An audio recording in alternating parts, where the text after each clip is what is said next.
Why don't we go live and make the magic happen? Can we do a thing? We can do a Let's thing. do a thing. All right, here we go. Here comes the thing. That's what she said.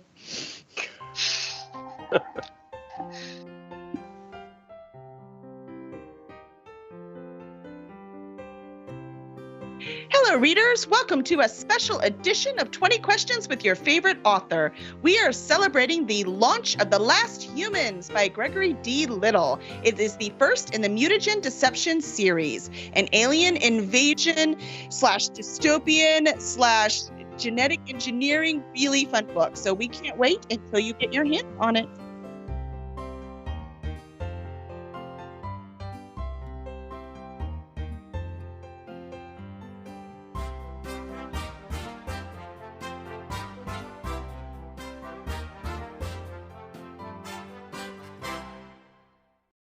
All right, welcome. Let's see, right now we have Gregory D. Little, the author of the soon-to-be infamous book that we have now published. Congratulations. Thank you.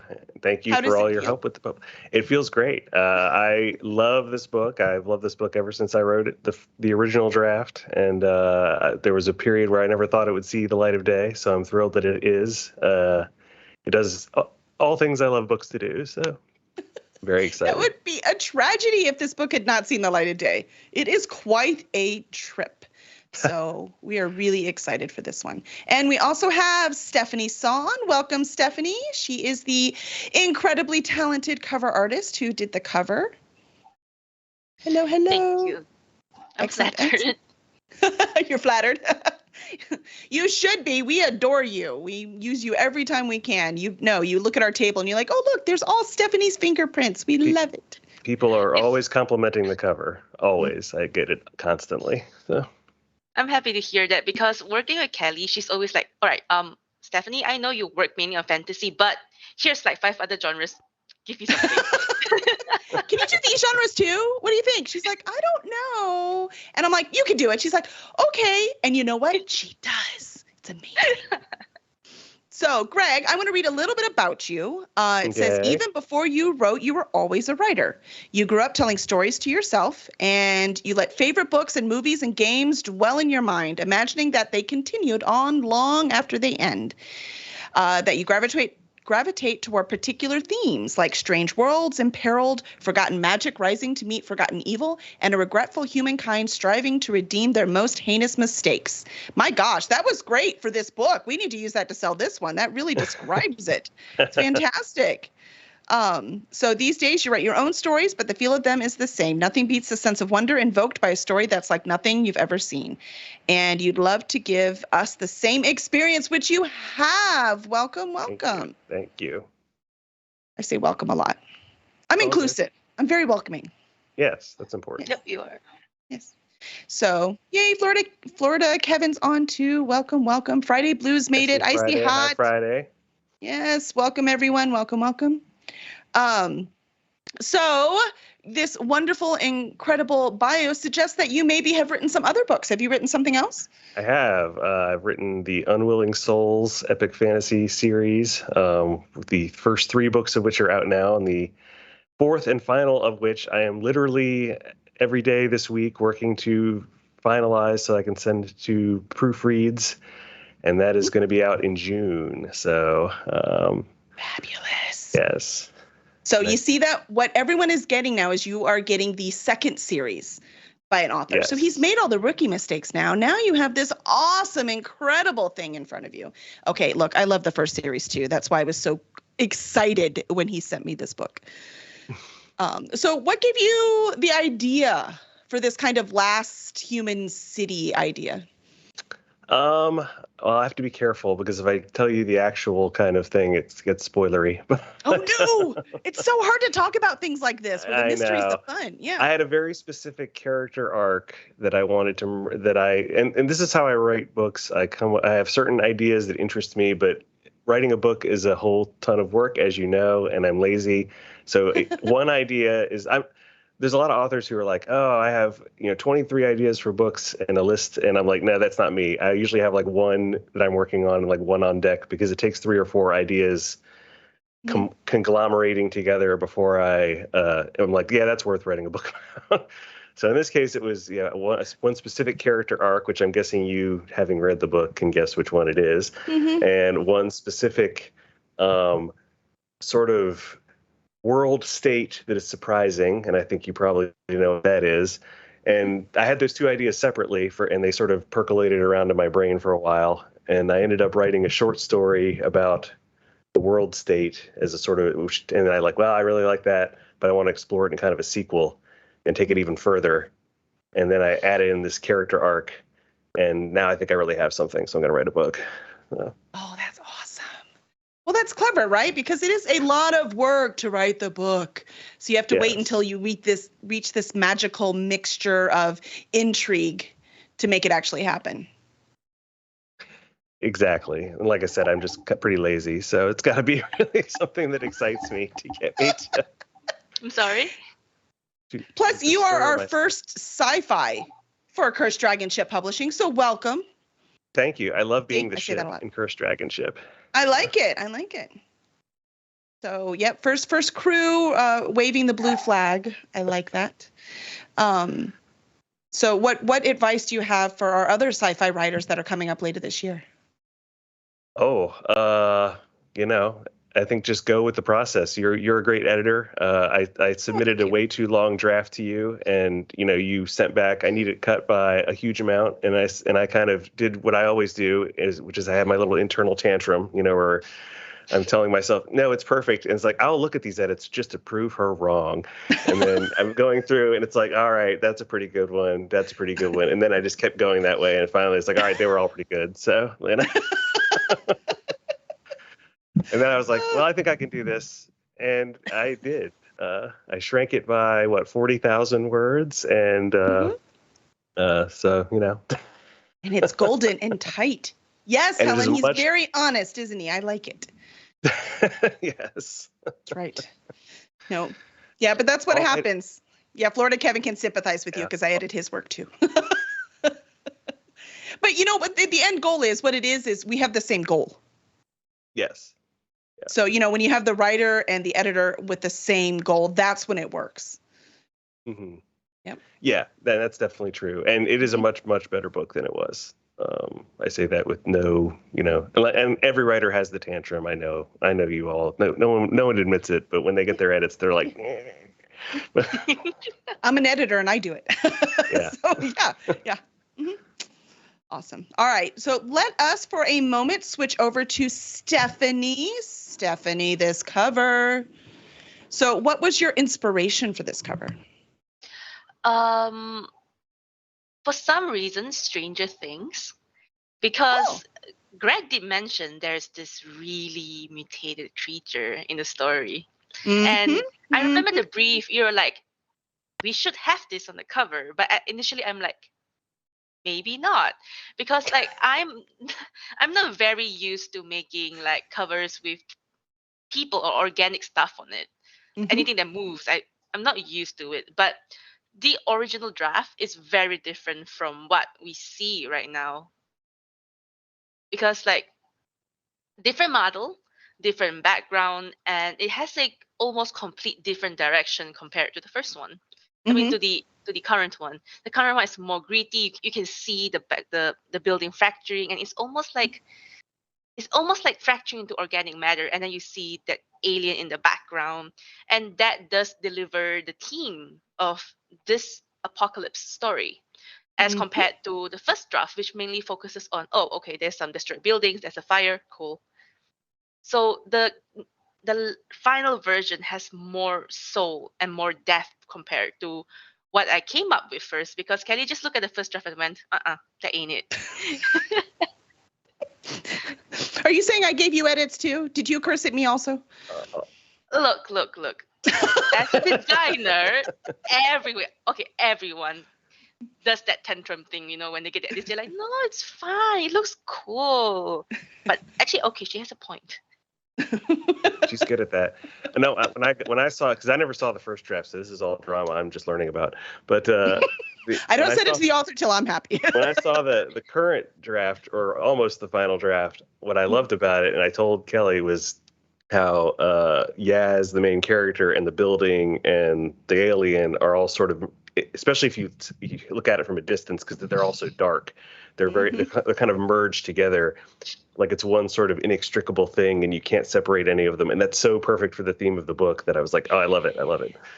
Yeah. Yeah. So, Yeah, and the building disintegrating is very important. yeah, the triangle. Yeah.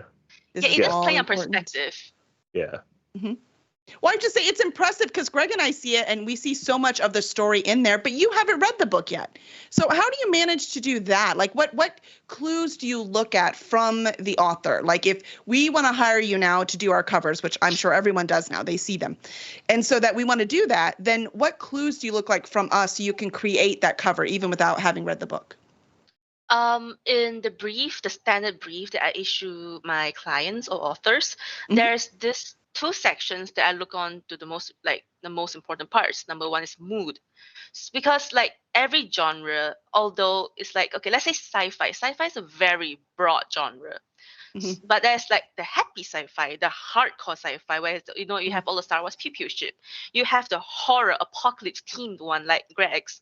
So when you fill in the mood section, you are telling me which niche of this huge genre pool, like the umbrella, that I should work on.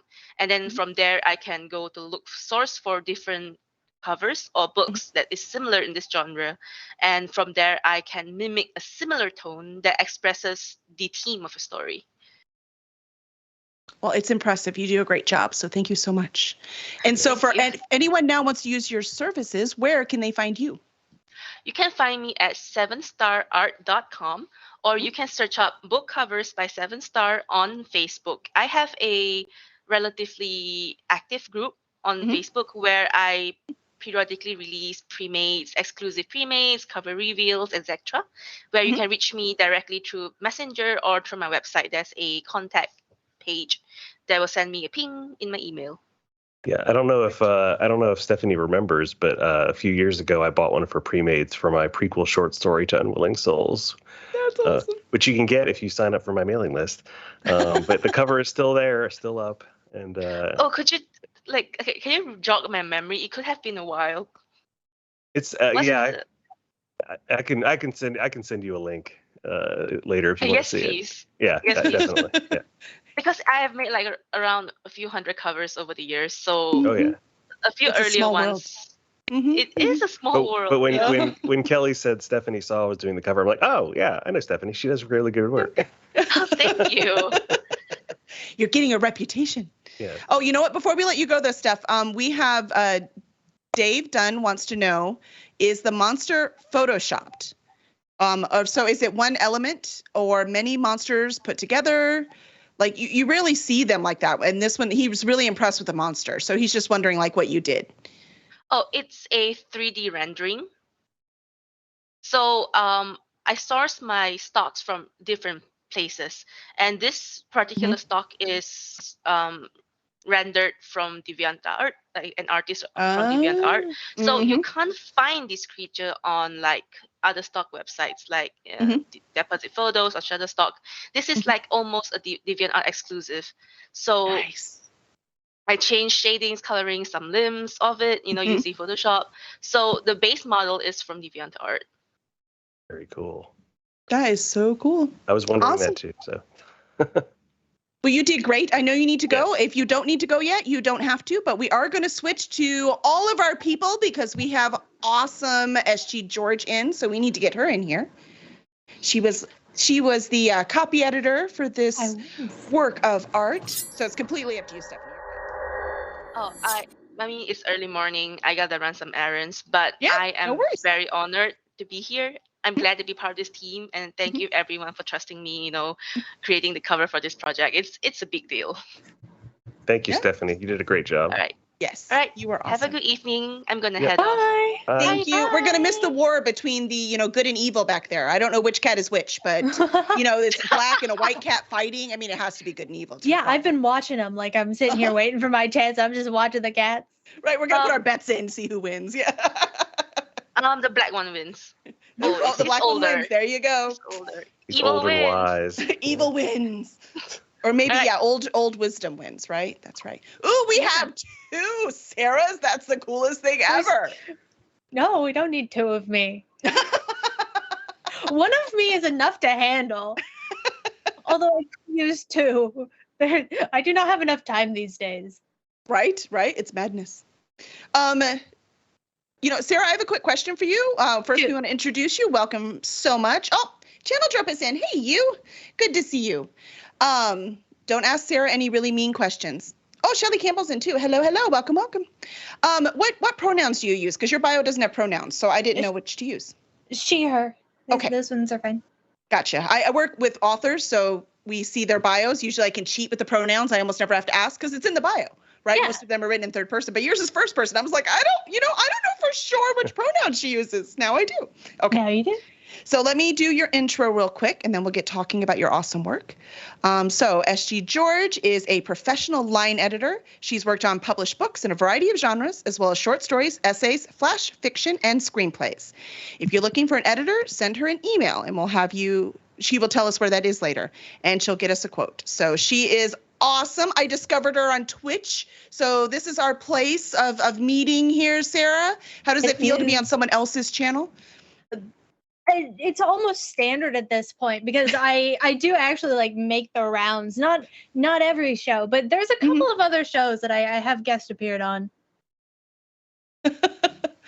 You're here. Well, you've been editing a lot of our books. So you're going to be here a lot. I have. I'm excited. Yes. I cannot express how happy I am to be working with you guys and to work more with your authors because they really do a good job. And it's always I have to find something that I can teach them whenever I work with them.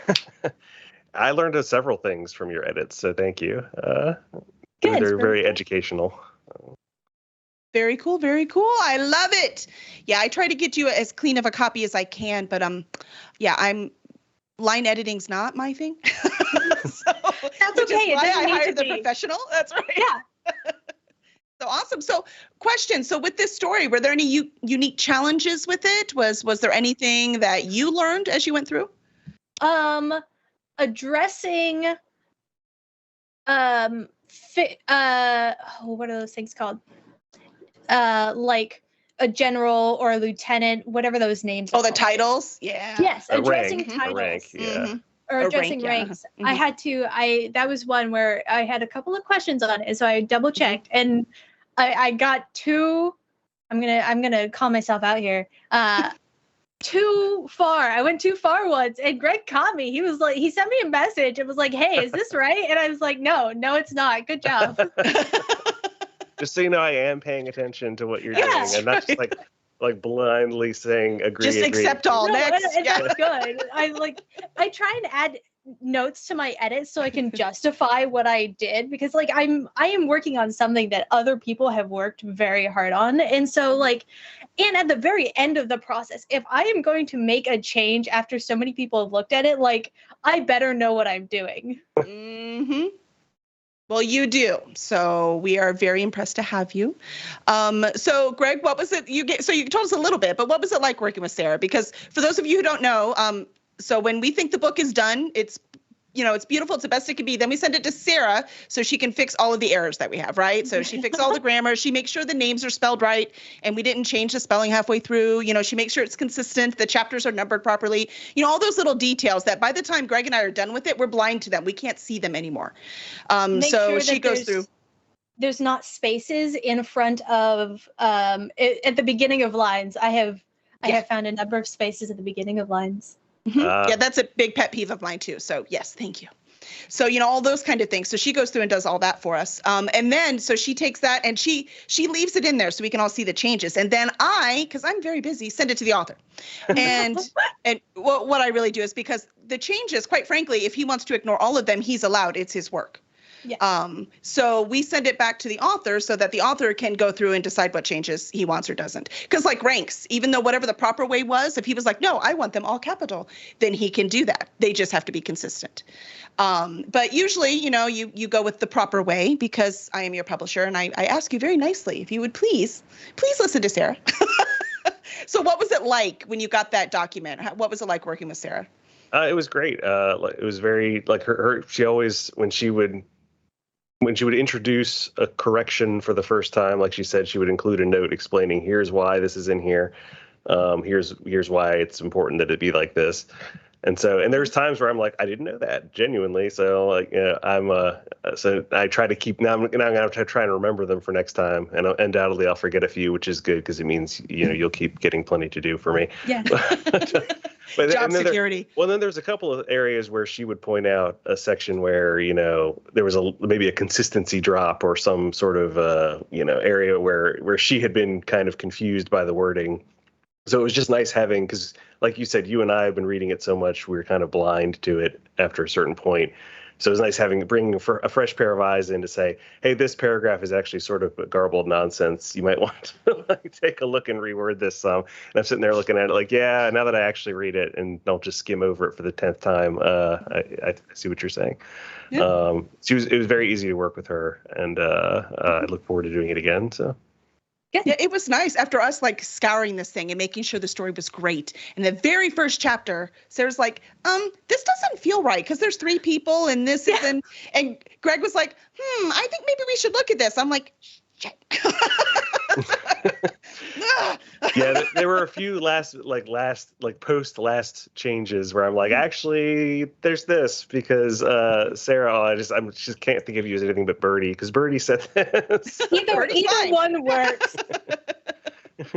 I call myself Birdie in conversations at work. I'll be referencing myself and I'll be like, yeah, and then Birdie went and did this whole other thing and I'm like, I'm at work. These people don't know what I'm talking about. They have no idea. They're like, who's Birdie? You're like, it's my real identity. It's who I truly am. Leave me alone. Yeah. That's great.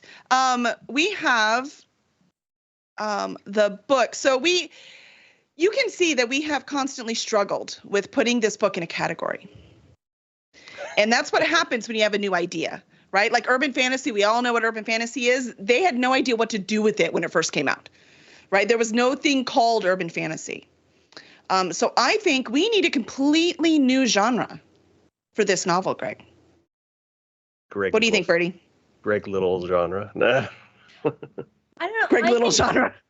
I do think it fits pretty well into I don't know, I guess urban sci-fi. Well, maybe because it's got horror in it, and so does urban fantasy. I actually tried calling it that at one point when I had just written it, and I was told that wasn't a thing. So, well, yeah, it's not, but maybe we can make it a thing because actually, if you think about the urban fantasy and what it was, right, it's in a more modern time. Except this is futuristic, but still, that would be the science fiction part, right? Urban science fiction might actually work. You said Ghost of Mars is more urban sci-fi? I don't know. I think Ghost of Mars is what's the punk one? Cyberpunk? And I don't mean steampunk. Cyberpunk? Yes.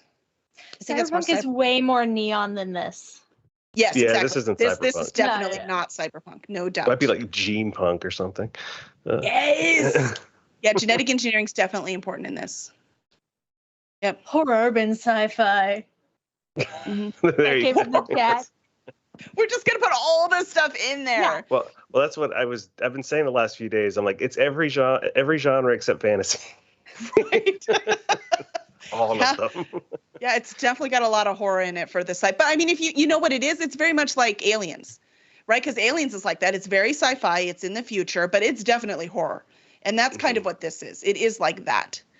And I don't know what they call Aliens. What do they call Aliens? It's a horror movie. I always right. It's just horror. Yeah, it's sort of like action horror. I don't know. So yes, Dave is correct.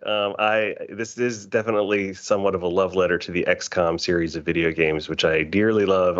Including the originals way back in the '90s and the ones in the reboot series now. The Revenants are definitely my love letter to XCOM Aliens, which are both scary and sort of over the top, almost to a sort of 50s monster movie degree. So that's so I don't know if that's XCOM. If it was a video game, you could call it like a because because it has some elements of those games, but it's yeah, I don't know.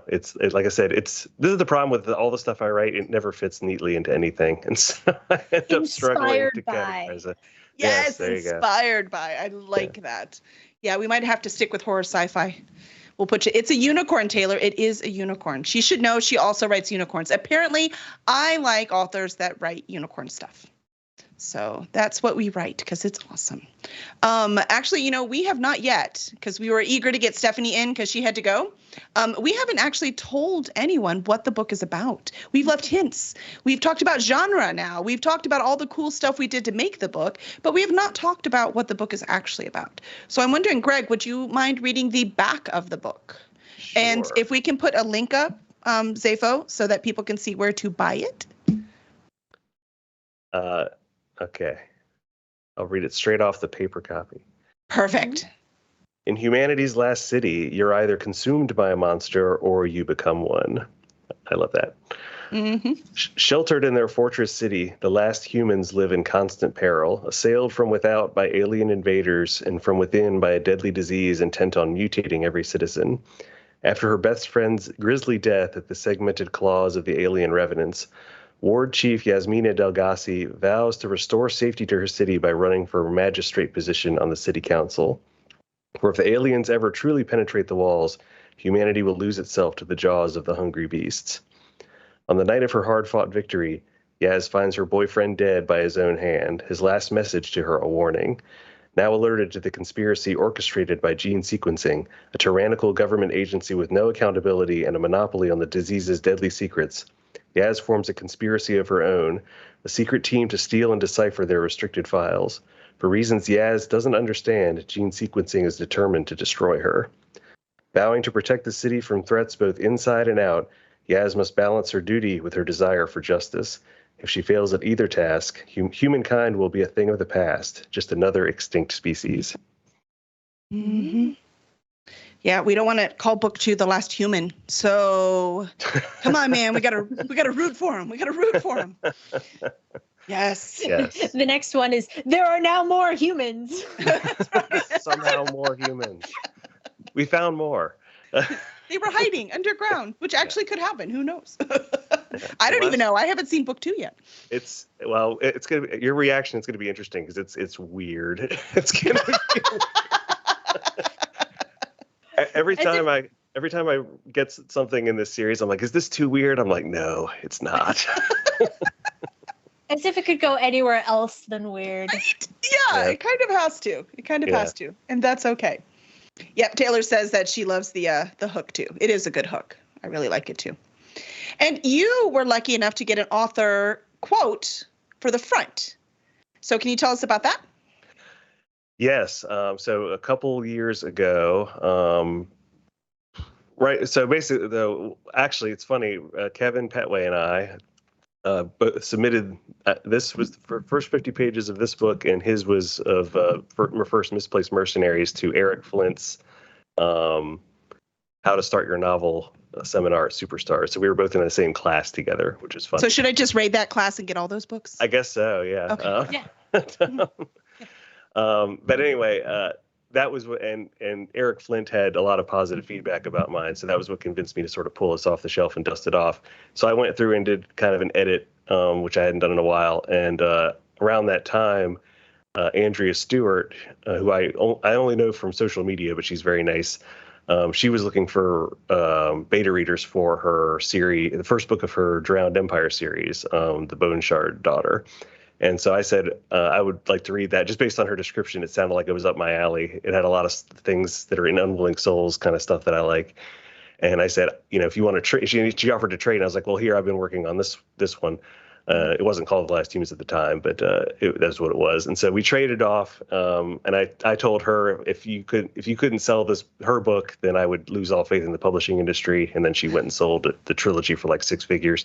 So See, it worked. And then she had a ton of positive feedback about mine. So when it came time around a few years later to publish this one, I said, well, I know someone who is sort of a hot new author. She's an up and coming, very talented, increasingly big deal. So I was like, I want her cover quote. So I messaged her, and she was very gracious and said she'd be happy to. And what made me extra happy is I offered to send her an early copy so she could, because it changed a fair amount.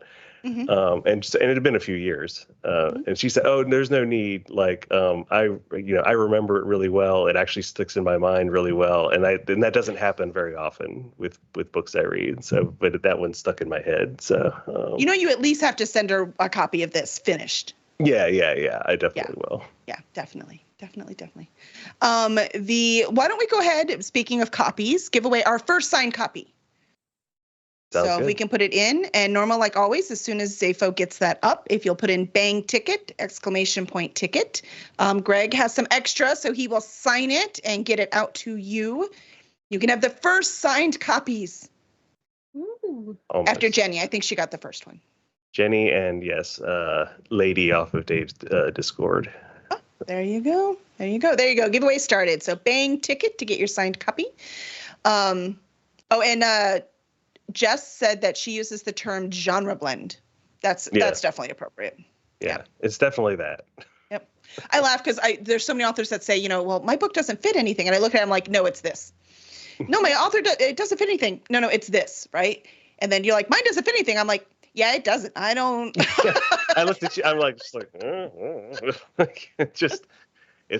I just write the story that comes to me, and I don't worry too much about what genre it fits in. Where it fits, right? Yeah. Well, that's not your job. Like the whole thing is the author tells a story. It's everybody else's job to make it publishable. Yes. Mm-hmm. Don't block the Pine Lord. Pine Lord just does that, Zafo. Just letting you know, it's fine.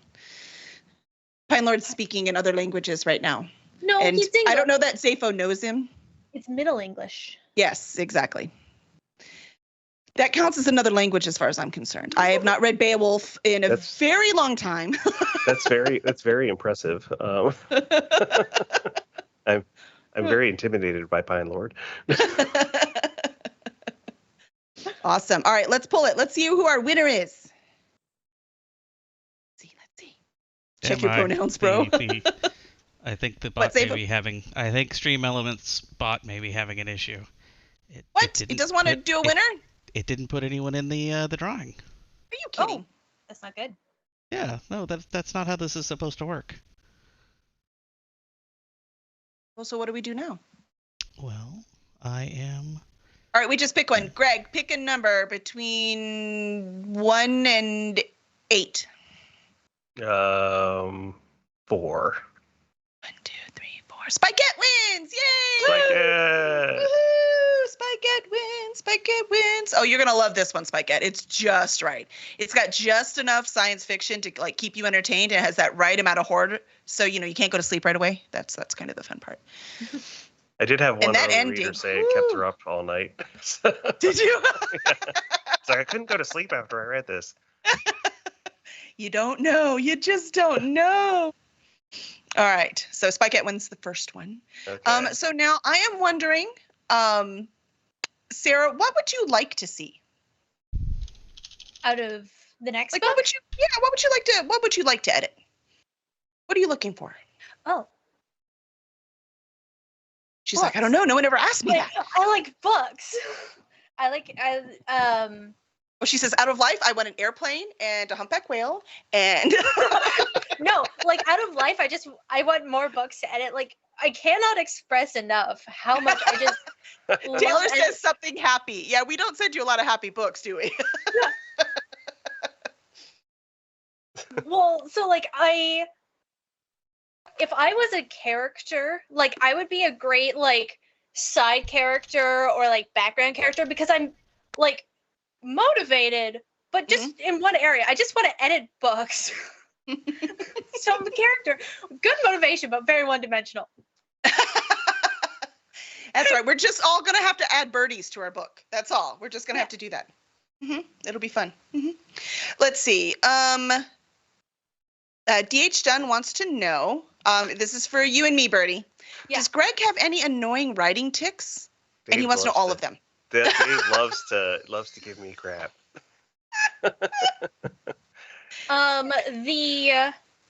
The titles, addressing titles, and because everybody in the book is a woman, you had to watch your she/her pronouns. I think that was the other big one. There are a lot of female characters. You did really well most of the time, but there were a couple of them where it's just like there was a lot of she/her in this paragraph. Yeah, no, that's fair. Yeah, that's a good point. Yeah, and that is another good point. It is definitely very female-driven story. I forgot that because they were so dimensional. Quite frankly, gender didn't even occur to me for a while. So I'm wondering, why did you choose that? Why is it so female-driven? I don't know. I mean, and Unwilling Souls obviously has a female lead as well. So I tend to gravitate towards that. I'm not really sure why. I think if I had to put it, I just feel like a lot of there's always sort of tropes to character arcs and stuff like that, and I think it's been done with male characters so much that I almost always I'll think of the character and I'll think of them as a male, and then I'll think of them as a female, and I'm almost always like, that just seems more interesting. I mean, maybe it's just because it isn't done as much. Maybe, I don't know. It's just a personal. Yeah, and I don't. Worked. I try to just write them as, and this is going to sound super pretentious. I try to just write them as people, and hope that they come across as interesting, irrespective of their gender, I guess. But because I don't really make it I don't feel like it's a. Conscious choice, or a female. I don't feel like it's a female empowerment book. It's not no, it's definitely. Oh, no. At least not on purpose. I mean, the female characters are still very flawed, and I think all of them to some degree. Well, quite frankly, they fit archetypes. Just some of them fit archetypes you would normally see a male doing, but it didn't feel wrong. Right. It felt authentic. And I think that's why, maybe because of the archetypes. It just, because you see males doing them more often, it just feels more interesting to make them women. I guess. Like I said, I don't really know, honestly. They just seem more interesting that way to me. So that's what I tend to go with. No, I love it. No, it's nicely balanced. Let's see. Yes. Yeah, Dave writes very strong women characters as well. Definitely. It's something y'all share. Taylor wants to know, what's a sassy comment that Kelly left on your draft? Ooh, well, it's not sassy, but it made me laugh, and it was just it was after it was good. It was after a particularly gross scene, and this book has a fair number of gross scenes. I'm like, ooh, gross, like, ooh, we're leaving this in. It's a love letter to XCOM, and also a love letter to like the 8-year-old boy who's like, ew, do it again, like. But it was a very, it was a violent scene, and it involved some horrible mutational things happening. And Kelly was like, had a comment, just like, that was horrible. I love it. Apparently, I was connected to my 8-year-old boy too. I got a kick out of that, and I knew the book was gonna work out. So. I was like, if that's working for you, we're good. We're good. Everything's good. Well, it's great because you build to that, right? There's not, blood splatter at the very beginning. It builds, but it's not a surprise. Because you see some books where suddenly there's sex, or suddenly, people have been dismembered. Suddenly you slowly built up to it, right? It was authentic. It wasn't just the story. It was also the horror of it. So as you were building to it, it also got more grotesque. It also got more appropriate for what was going on. So it was a nice lead. So I think that's why it worked. If it had come out of nowhere and it was just a shocker right there at the beginning, I probably wouldn't have liked it so much. But it happened at the right place at the right time. Yeah, I try not to be like really over the top with it. It's sort of unflinching, but also sparing, I guess. Like, I don't do it a ton, but when I do, it's fairly like, in your face. So. Sorry, I'm reacting a comment, Channeled Shorp. So there's something inside I'm not getting, because he wants to know, do any of the women in the novel face issues or traps involving asphyxiation or otherwise lose their ability to breathe? No. Does that happen? Yeah, actually. Does it? Not being able to breathe? There's claustrophobia. There's a scene of one character choking another, and I want to be very vague because I don't like. Oh, that's true. Yeah, that's right. Oh, duh.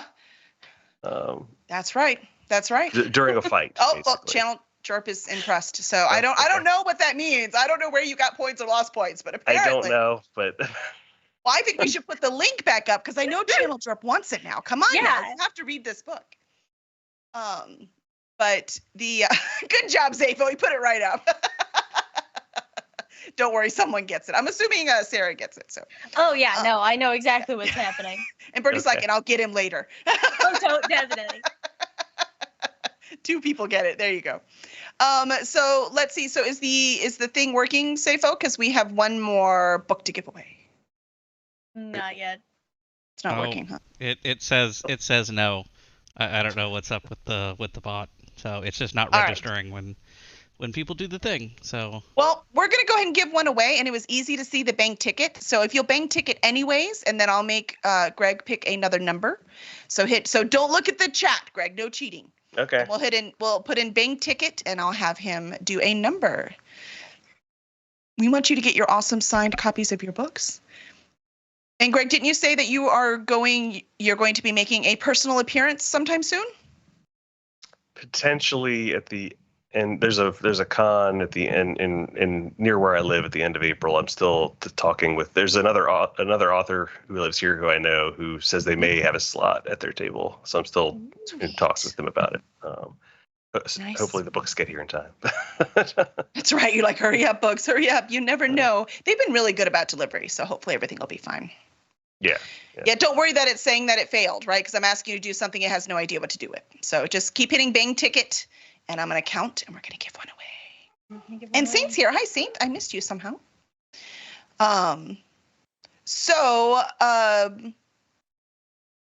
What if you were sitting down and selling this book at the convention? What would you tell people, Greg? Oh man, I haven't worked on that yet. It took me a long time to work up to my sort of Unwilling Souls pitch, and now I've lost it all because of the pandemic. But You're like, I haven't said it in so long. I know. I don't know. I'm going to throw it back at you. What would you say? What would I say? Yeah. I would say that the last humans. No, let's not start with that. Let's start with Yaz. Which, by the way, it's so cool. How do you spell Yaz? Oh God, IAZ MAENA. It was Yeah, lots that was of a fun fun. one.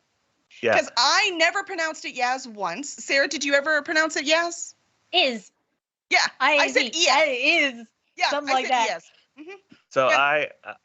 So the original draft of this book is about 10 years old, and back then I thought, oh, it's fun to make characters' names complex and weird, and now.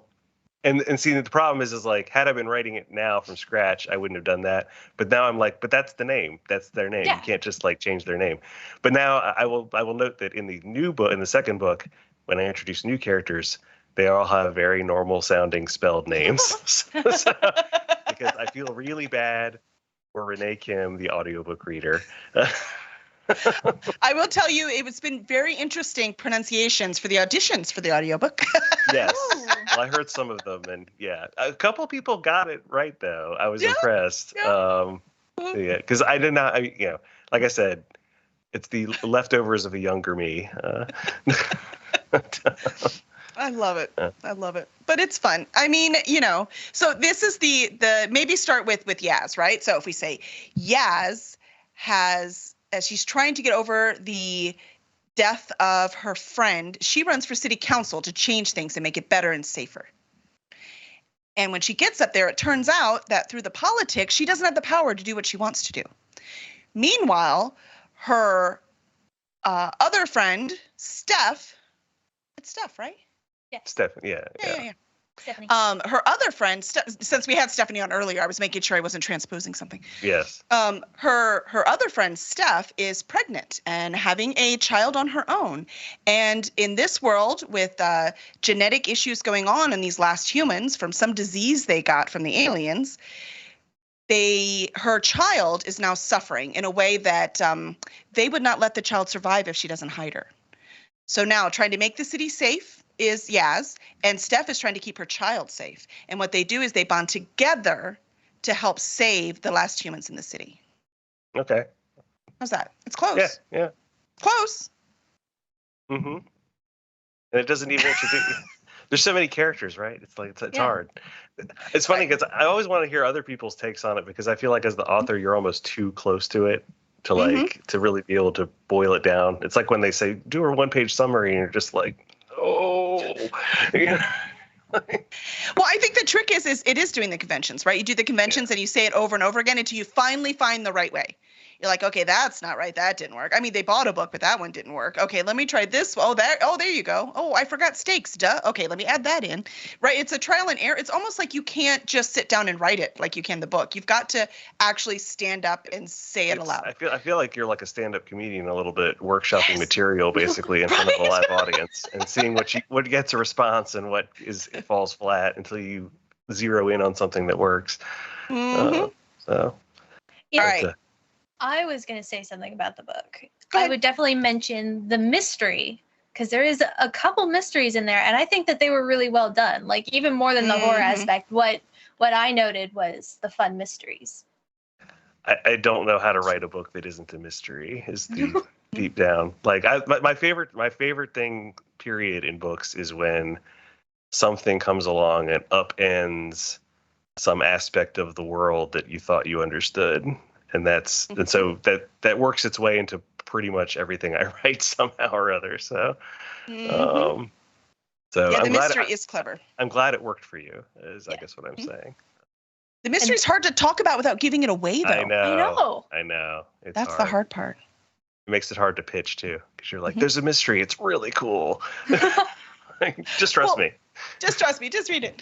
But the thing is, it's compelling from the beginning, right? If you're just waiting for the ending, why are you going to read the whole book? Just read the ending then, right? Like it's compelling all the way through because there's so much going on, which is the cool part. It's nice having a writer who has written some other stuff before because coming experience, this wasn't, a lot of times you get a very simple book, but yours was very layered.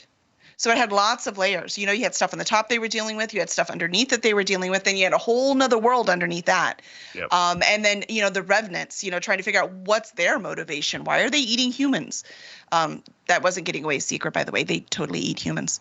Mm-hmm. So it's like, why are they doing that? So what is happening here? So it's you have all of these layers and you answer things just the right amount so that we keep going and we have to know what's happening. Yep. So Birdie read it at least twice, you said? Yeah. Yep. Normally, I'll go through and I'll do a quick read.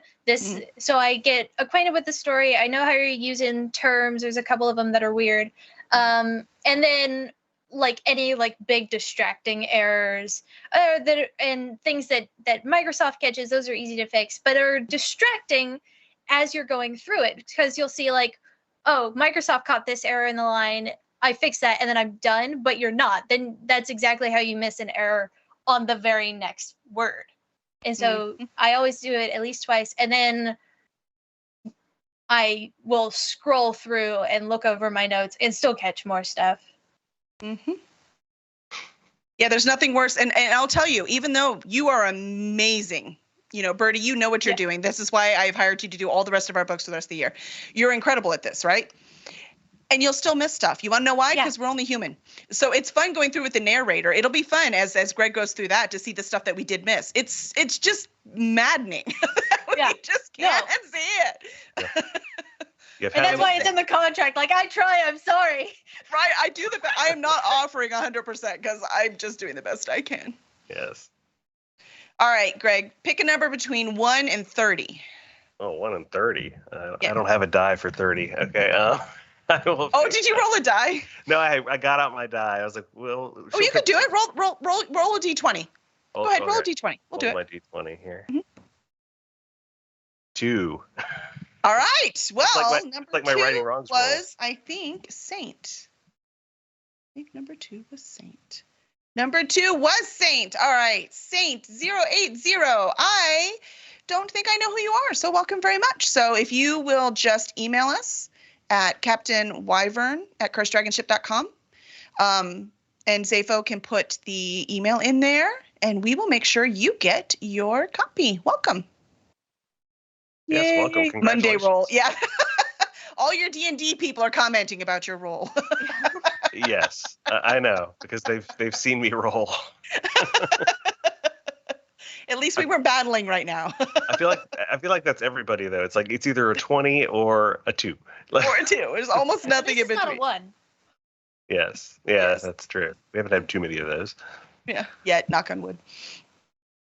We'll wait for the big battle, then you'll have it. I don't know. They're doing a big play next Monday, so that'll be interesting. Oh yeah.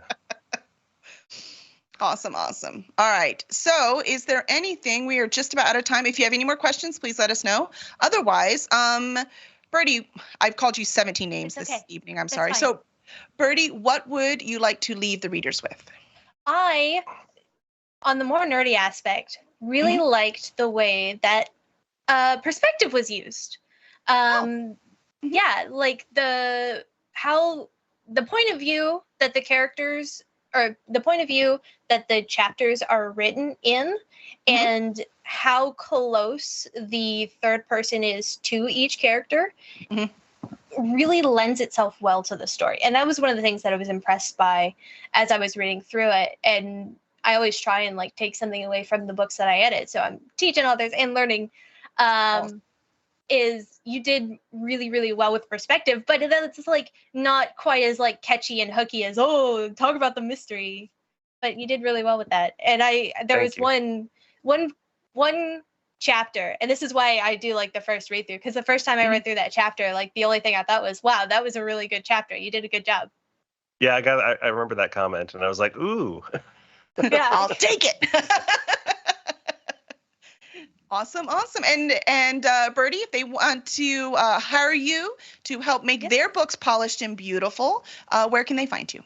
ladybirdediting@gmail.com. Shoot me an email. You could just say hi, or you could put your name and a little blurb about your manuscript, and we can talk. Twitch is going to be the best place if you want to reach all my other socials, which are Twitter, Instagram, and Discord. You can hit me up any place. I will be more than happy to talk to you about your books. And you are Birdie, Birdee 25? Yes. On Twitch? Yes. So there you go. And excellent. Welcome. And I thought I saw a question. I might not have. And Greg, what would you like to leave the readers with? Goodness, a question. This, like I said, I think I said it up top. This is probably my favorite book I've written. Not to denigrate my other books, but it takes experience. That's not denigration. It's just, it does everything I love books to do. It's got some scares. It's got some, got flawed characters. It's got some triumph only to turn into despair. It's just, I don't know. I hope everybody checks it out because I really, really love it. I love it to death. And it's a great fast read. You'll be done in a weekend. Anyway, I hope you check it out. Yes, definitely done in a weekend. If not overnight, you're right. You can't. And if you want to find me online, my website's GregoryDLittle.com, and my Twitch. My Twitch is Gregory D. Little Author. You can see me here, and my Twitter is @LitGreg, and I have a Facebook author page as well. So you can find me at any of those. Excellent. And you can find him Monday nights playing Righting Wrongs right here on our channel. Yes, badly playing Dungeons and Dragons. We definitely bad way to play badly Dungeons and Dragons. Oh, you haven't seen us play yet, Birdie. But you know what? We have fun. Yes, we do have a lot of fun. We do have fun. Gregcellent. Gregcellent. There's your new thing. There you go. I like that, Pine Lord. Gregcellent. Excellent. All right, everyone. Thank you so much for joining us. And we will see you next time. Bye. Thank you, everyone. And thank you, Kelly and Birdie, for all the work you put in on this book. You really helped make it great.